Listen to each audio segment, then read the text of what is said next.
les questions de nos internautes, nos téléspectateurs, nos web spectateurs. Je ne sais pas comment on dit exactement, mais en tout cas ils sont là et ils ont leurs questions pour vous messieurs, Karim, Mathieu, Maxence, Romain. Et voici la première qui arrive. Tommy, est-ce que le fait que Bedimo ait rejoué en réserve signifie que Garcia va compter sur lui comme remplaçant? Bonne question, Tommy, sur Twitter. Auquel quelque part tu as la réponse. Moi Pourquoi j'aurais la réponse? Parce que tu es dans les secrets de la rédaction. Oui, c'est vrai. Moi, je pense que non. Mais... c'est bien. Voilà. Allez, c'est fini. Je pense que non. Et Romain, est-ce que tu as un petit truc pour teaser? Parce qu'on a une interview de Bedimo demain sur le Phocéen. C'est ça. Voilà. On le retrouverait demain matin. Tu peux nous dire un petit truc peut-être? Non, il s'en va pas. Mais il en parle d'ailleurs. Il parle de son départ, de sa situation, du fait de ne pas avoir été, ce que ça lui a fait de ne pas avoir été dans la liste UEFA par exemple, puisqu'il n'était pas dans les joueurs qualifiés pour la Ligue Europa. Voilà, il explique un peu tout ça. Donc, très bien. Demain, 7h sur le Phocéen. Question suivante, messieurs, puisqu'on a répondu. Hein, non. Tommy. Normalement, c'est plus Roca qui est destiné à voir Doria, évidemment. Romain Phocéen, ce n'est ni toi ni moi, Romain. Que pensez-vous de ce qu'a dit Rudy sur Sarri et Roca? Je me tourne vers nos amis journalistes. Il a dit beaucoup de choses sur Roca, un peu moins sur Sarri. Mais il a dit en gros, parce que là, s'il dit Sarri et Roca, c'est sa phrase où il dit ils auraient pu signer plus vite. Plus tôt, et ils ont encore beaucoup à prouver aussi, il a dit, il me semble. Voilà, ce qui est une phrase tout à fait juste d'un entraîneur qui veut pas donner le plein pouvoir comme ça aux jeunes, et c'est plutôt pas mal quand on voit les dérives de certains clubs qui misent tout sur des jeunes en capitalisant sur des reventes et des plus-values. Là, on reste quand même dans une certaine raison en disant c'est aux jeunes quand même à prouver, il n'est pas au-dessus de l'institution. Ouais. Voilà, on peut le voir sous cet angle-là. Mathieu, on est dans une certaine raison parce que le contrat de Roca, il est quand même pas mal, hein, pour un jeune joueur qui a jamais joué. Non, parce que on parle de raison, il faut qu'il. Je sais pas, moi j'ai vu ça j'ai vu ça parce que je revenais de vacances, j'ai vu ça un petit peu de loin. J'ai trouvé qu'en fait Rudy il avait son thème un petit peu comme des fois il l'a. Hier on lui dit qu'est-ce que vous avez, enfin ce qu'on pense un peu du match. Il dit si vous avez vu un mauvais match et tout. Bon, on n'avait pas dit ça. Là en gros il a un peu inventé le sujet qui est de dire les jeunes se font un peu languir, font attendre pour signer et donc respectent pas trop l'institution et en font une affaire de gros sous. C'est pas vrai ça? Ça a été vrai, je te le dis très tranquillement pour Camara. On en avait déjà suffisamment discuté. Une saison pour Camara, il y avait une sorte de course à l'échalote et tout, qu'il n'y a pas eu sur Sarri et sur Sarri Roca. Ça a pris un peu de temps pour des raisons d'agent et puis après de rendez-vous. Tout simplement, les derniers rendez-vous étaient décalés, notamment parce qu'il y a eu l'affaire Evra. Donc les petits auraient pu signer il y a quelques semaines déjà. Donc c'était un peu de l'autorité à peu de frais.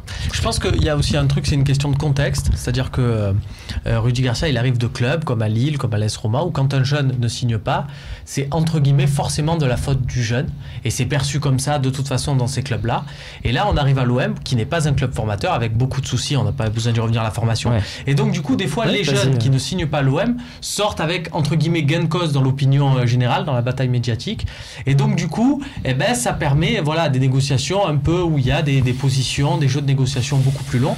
Et c'est ça qui, à mon avis, l'étonne. Mais sur Camara, encore une fois, sur Camara, il y avait un sujet un peu comme ça. Mais là, sur moi, ça démontre plutôt sa déclaration sur le Sarri et Roca. Je me dis, est-ce qu'il se parle avec Zoubi? Parce que les négociations ont été très rapides. Il y a eu 3 rendez-vous. Ils sont tombés d'accord. Et là, ça faisait un mois qu'ils attendaient juste de se voir pour signer le truc et tout. Donc peut-être qu'il faut que Garcia dise à Zoubi pourquoi ça prend tant de temps. Pourquoi vous décalez chaque semaine? Voilà, c'est pas lié à l'attitude des petits. Oui. Non, mais si la sortie de Garcia s'est rappelée à des jeunes joueurs qu'ils ont tout approuvé et que effectivement l'institution est un peu au-dessus de leur situation très personnelle, je pense que c'est son rôle. C'est le rôle du coach qui est garant aussi des valeurs du club. Les jeunes, ils ont vite le boulard aujourd'hui. Ils ont fait 2 matchs et ils estiment qu'ils peuvent gagner je sais pas combien. Bon, je dis pas que c'est le cas de ces gamins. En général. Je dis que globalement, on a un système qui fait que la tête, elle peut enfler très vite et que ça monte vite au cerveau. Et les adultes, les dirigeants sont faits aussi pour rappeler les jeunes à leurs responsabilités. Mais c'est vrai que sur cette histoire-là, quand même, ce qui me perturbe un peu, c'est effectivement les dernières déclarations de Garcia. Alors, comme tu dis, c'est qu'il devait pas se parler du tout avec Zubizarreta, parce qu'à un moment donné, effectivement, il a dit, ben non, on va pas prendre des joueurs et les faire jouer alors qu'ils soient pas sous contrat, les former pour les autres, etc. Donc, surtout qu'il va pas les faire jouer en plus. Surtout qu'il les fait pas jouer. Rokia, on va voir s'il le fait jouer. Et le petit Sarri, il y a de bonnes chances qu'il soit prêté en janvier. Donc c'est ça qui est assez drôle, c'est qu'il va on parle de prêt. Il reste encore 2 minutes dans cette émission. On va essayer d'aller rapidement et d'en faire encore au moins 1 ou 2 de questions avec Nicolas qui nous parle du prêt de Kawi. Tiens, Maxence, tu t'es peu exprimé dans ce débat, dans les questions-réponses depuis le début, plus exactement. La réussite de Kawi peut-elle donner des envies de prêt à Lopez et Camara qui jouent un peu moins ces derniers temps? Est-ce que tu penses que c'est une bonne idée de les prêter, par exemple? Toi. Le Lopez, non, parce que tu t'aperçois quand même que dans le système de turnover qui est mis en place depuis quelques semaines, même s'il a joué que ce dimanche, je pense qu'il va être utile. Camara, il est blessé, c'est vrai qu'il était rentré un petit peu dans certains matchs, il peut à mon sens être utile, mais à un moment donné, si toi tu recrutes aussi au niveau à ce poste-là, après à un moment donné, si c'est pour qu'il fasse 2 matchs d'ici la fin de la saison, peut-être ça peut être une bonne idée. Après, même s'il fait 2 matchs, il a 18 ans, enfin il y a le temps, c'est pas. Oui. C'est pas grave. Du mercato d'hiver ou de la fin de saison? Du mercato d'hiver.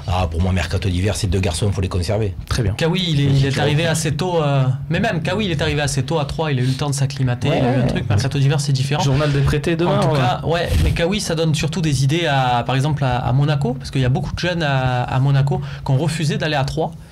Et Kawi, lui, il a accepté et on voit que ça lui porte. Dernière question, messieurs, très rapidement, parce qu'on a pris un peu de retard, mais c'était passionné aujourd'hui et passionnant. Damien, 97 419. Au mercato, un bon milieu récupérateur. Guy Lavogui, nous dit-il, qui joue à Wolfsburg, Ander Herrera de Manchester. Quado Asamoah de la Juve ou Sertic de l'OM? Messieurs. Non mais déjà je lis la question un peu. Ander Herrera, c'est des noms, on s'en sort chaque intersaison. On se prend un mec qui joue pas trop dans un grand club et on se dit. Est-ce que Sanson c'est pas le Ander Herrera plus jeune un peu? C'est pas du tout la même manière de jouer. Je sais pas. Non, mais c'est juste de se dire, évitons ce piège de se prendre un mec dans un grand club et qui joue pas en se disant tiens, il va peut-être venir chez nous, alors qu'au final il viendra pas quoi. Évitons nous. Typiquement, Guy Lavogui, c'est le profil un peu qui manque quoi. Guy Lavogui, c'est son nom de famille, c'est pas Guy Lavogui. Et on conclut sur cette vanne, ce talk. Merci Karine d'avoir été avec nous. Merci Max, à lundi prochain. Et merci messieurs les journalistes, merci Romain, merci Matt.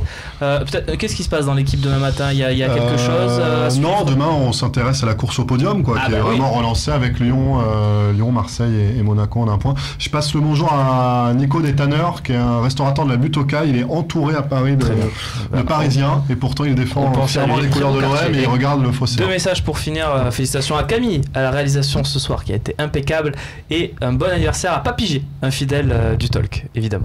Merci à toutes et à tous de nous avoir suivis, et vous retrouvez Romain Canuti jeudi pour le talk, puisque je serai dans la neige à Metz, puisque on nous l'a dit dans cette émission. Salut à toutes, salut à tous.